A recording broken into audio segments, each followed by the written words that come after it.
नमस्कार, live cities देख रहे हैं आप और मैं आपके साथ राजेश। 4 दिनों पूर्व मलयपुर थाना क्षेत्र में स्वर्ण व्यवसायी से 50 लाख रुपए जो लूट हुए थे, उसमें पुलिस को बड़ी कामयाबी मिली है।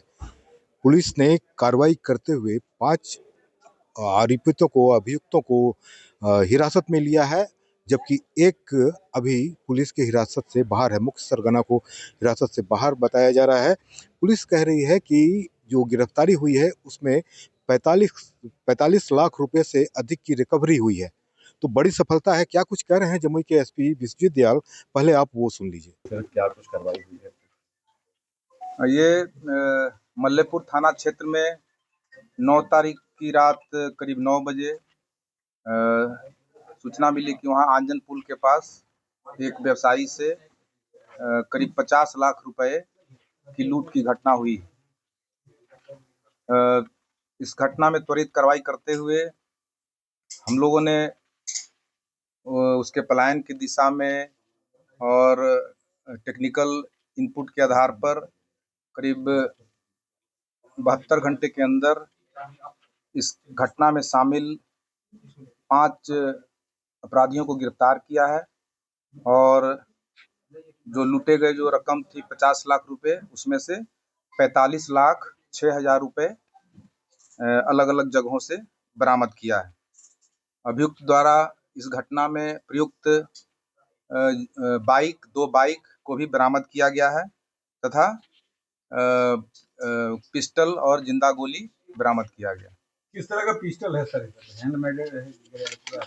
ये अब अनुसंधान में आएगा। इसके हम लोग अनुसंधान के क्रम में जांच करते हैं, उसके बाद हम लोग इसमें बता पाते हैं। ये पांचों अलग अलग जगह का है सर या एक ही जगह का है? कहाँ का है, नाम भी सर बता देंगे? नहीं, सबसे आश्चर्य की बात यह है कि ये सभी लोग स्थानीय ही है। जैसे चंदन कुमार पिता बम सिंह मंजोस सिकंदरा का है। रवि ठठेरा पिता शंभू प्रसाद, ये भछियार जो हम लोग का जमुई में मोहल्ला है वहाँ का है। कश्मीरी उर्फ पिता अशोक ठठेरा, ये भी भछियार का ही है। अंकित लोहार पिता संतोष विश्वकर्मा, ये खैरी जमुई थाना क्षेत्र का है। और छोटू यादव पिता राजमंगल प्रसाद बिठलपुर थाना जमुई का है। इन लोगों का कोई गिरोह है या किस तरह से काम करता था सर? नहीं, अपराधी प्रवृत्ति के तो इनका आपराधिक इतिहास भी है और इसमें भी एक मुख्य जो सरगना है राहुल ठठेरा, उसकी भी हम लोग गिरफ्तारी का प्रयास कर रहे हैं, वो भी जल्द गिरफ्तार हो। पुलिस परिवार ने आशंका व्यक्त किया था सर कि मतलब रैकी किया जाए, कहीं ऐसा तो नहीं रैकी कर रहा था? ये घटना को कैसे अंजाम दिया पता चला गया? कि 50 लाख खुलासा किया? नहीं, ये एक बात बता दूं कि ये घटना जो है बिना रेकी के नहीं हो सकता है।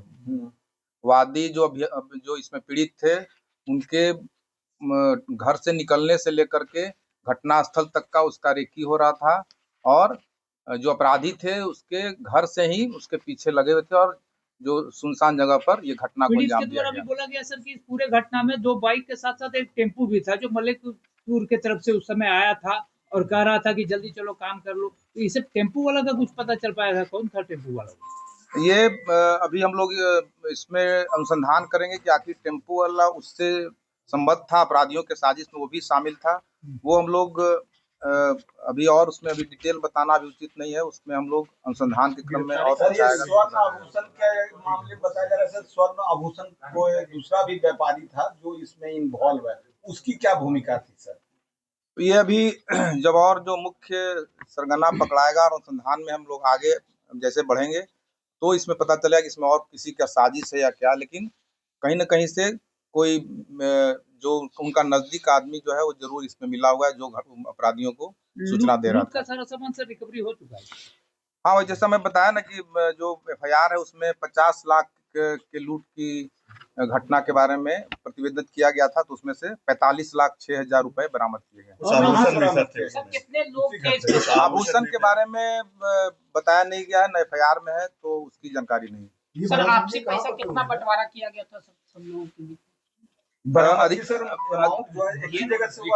अलग जगह नहीं, इसमें अलग अलग, जैसे जो सबसे ज्यादा अमाउंट तो राहुल ठठेरा के घर से हुआ है और बाकी जो पकड़ा है उनके पास से भी अभी उसको तत्काल किसी को 50,000, किसी को 20,000, किसी को 1 लाख ऐसे करके दिया था। और हो सकता है जब वो मुख्य सरगना पकड़ाएगा तो और डिटेल पता चलेगा। सर इसमें जो मुख्य आरोपी है 50 लाख कैश क्यों ले जा रहा था सर, क्या उस पर क्या अंकुश होगा सर?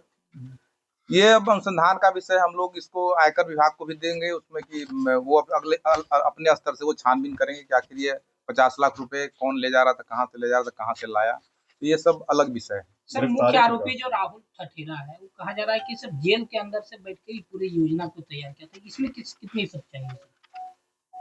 ये अभी तुरंत हम कह नहीं सकते, इसमें अब छानबीन होगा तब डिटेल पता चलेगा कि इसमें जेल से भी कोई साजिश की क्योंकि सिर्फ 7 तारीख को जेल गया था, उसी कहा जा रहा है कि वहीं पे पूरी घटना हो जाए। तो ये सब अनुसंधान में आएगा, डिटेल इसका अनुसंधान में हम लोग। 5 गिरफ्तारी सरकार से हुई है। ये सब इसी क्षेत्र से अलग अलग जगहों से हुई है। उनके यहाँ भी वो हम आपके माध्यम से अब बताएंगे कि यहाँ भी जमुई जिले में अब हम हर जो भी किराएदार का उसका सत्यापन का काम भी हम शुरू करेंगे, क्योंकि इसमें कई लोग जो बाहर मंजूस वगैरह के हैं वो भी जमुई में आकर के रह रहे हैं।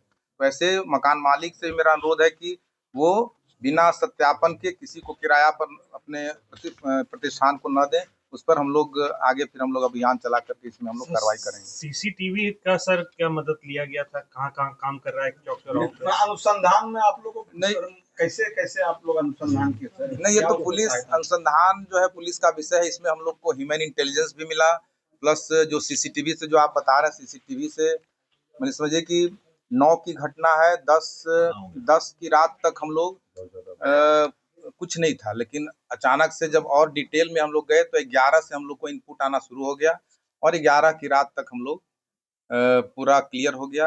और 11 की रात और कल जो है हम लोग। लास्ट सवाल सर कि आंजन पुल जो लोहा पुल है वो हमेशा से सेंसिटिव एरिया रहा है और सुनसान इलाका, हालांकि वहाँ पर मलेपुर थाना भी स्थापित कर दिया गया है, तो और भी सुरक्षा को लेकर क्या कुछ काम किया जाएगा? नहीं, ये हम लोग मेरे स्तर से या जिला पदाधिकारी के स्तर से हम लोग इस पे प्रयास करेंगे। सही में वो अंधेरा उसमें रहता है, तो उसमें हम लोग कैमरा का भी व्यवस्था करेंगे और वहाँ पे लाइट का भी व्यवस्था हम लोग सुनिश्चित। ये जो अरेस्टिंग हुई है सर 5, इसका इनका आपराधिक इतिहास पहले का? हाँ, कुछ लोगों का आपराधिक इतिहास है और बाकी डिटेल हम लोग देखेंगे। सर अंकित लोहार है, हाँ, तो पहले भी गोली चलाया है सर? हाँ, ये सब वही आर्म्स एक्ट चोरी, ये सब के केसेस में ये पहले भी सर वांछित रहे हैं। जो पकड़ाया है तो इसका क्या कहीं कहाँ से लोग परचेज किए हैं या कहाँ ये क्या? ये अब अनुसंधान में हम लोग देखेंगे कि क्या वो लोग कहीं से लाए हैं, कहाँ से लाए हैं। Thank you. तो सुना आपने, ये थे जमुई के एसपी विश्वजीत दयाल, पूरी बात बता रहे थे किस तरह से गिरफ्तारी हुई है। पुलिस को इन्फॉर्मेशन मिली थी कि 5 अभियुक्त जमुई में ही रह रहे हैं और जमुई में लगातार ताबड़तोड़ छापेमारी की गई। लगातार कार्रवाई 3 दिन से चल रही थी पुलिस की और कार्रवाई के बाद ये 5 गिरफ्तारी हुई है और 5 के पास से 45,06,000 रुपये पुलिस कप्तान बता रहे हैं कि रिकवरी हुई है। एक पिस्टल भी बरामद हुआ है और उसके साथ गोलियां भी है और पुलिस को तलाश है मुख्य सरगना की, जो कि अभी वो पुलिस के पकड़ से बाहर है, उस पर भी कार्रवाई की जा रही है। पुलिस कप्तान ने बताया कि और भी कई खामियां रही जिसकी वजह से ये हुई है, इस तरह की वारदात हुई। सीसीटीवी कैमरा के बारे में उन्होंने बताया कि उस एरिया में सीसीटीवी कैमरा भी लगाया जाएगा और कई जगहों पर ये निगरानी कैमरा लगाया जाएगा। गिरफ्तारी हुई है, ये बड़ी कार्रवाई है, जमुई पुलिस के लिए बड़ी उपलब्धि है। 4 दिनों के भीतर ये बड़ी चर्चा का विषय था कि 50 लाख की लूट हुई थी स्वर्ण व्यवसायी से और ये रात में 9 बजे के करीब हुई थी, 4 दिन पहले की बात है। और उसके बाद त्वरित कार्रवाई पुलिस के द्वारा शुरू कर दी गई थी और इस कार्रवाई में पुलिस को सफलता भी हासिल हुई है। 5 अपराधी पकड़ में आ चुके हैं, 45 लाख से अधिक की राशि भी बरामद की जा चुकी है। मुख्य सरगना की तलाश है और उस पर भी काम चल रहा है। बने रहिए हमारे साथ, देखते रहिए लाइव सिटीज। अगर अब तक आपने चैनल को सब्सक्राइब नहीं किया तो सब्सक्राइब कर लें। फेसबुक पर अगर आप वीडियो को देख रहे हैं तो पेज को जरूर लाइक कर दें। धन्यवाद।